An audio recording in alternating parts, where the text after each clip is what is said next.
Good afternoon. I am Mr. Keshav Sorgari, Principal of Good Shepherd National School, Salbari, Baksa. I am here present in front of you to state that there are 9 posts open in our school currently. The details of the vacant posts are: there are 2 posts open for the subject of English, and we are looking for a candidate with qualification of MA in English and B.Ed degree. The salary will range between Rs 13,000 to Rs 20,000.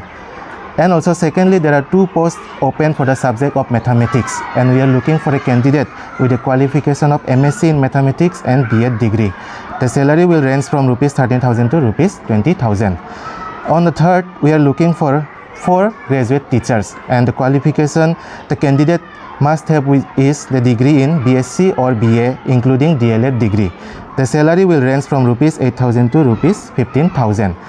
Lastly, we are looking for a 1 post is open for the subject of computer, and we are looking for a candidate with a qualification of MCA or BCA. The salary will range from Rs 9,000 to Rs 15,000. For any further information, you can call on the number listed in the advertisement notice issued from our school.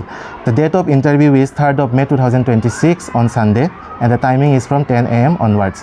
All the candidates, those who are interested and want to apply, are requested to arrive on time along with all the original documents needed for verification. Thank you.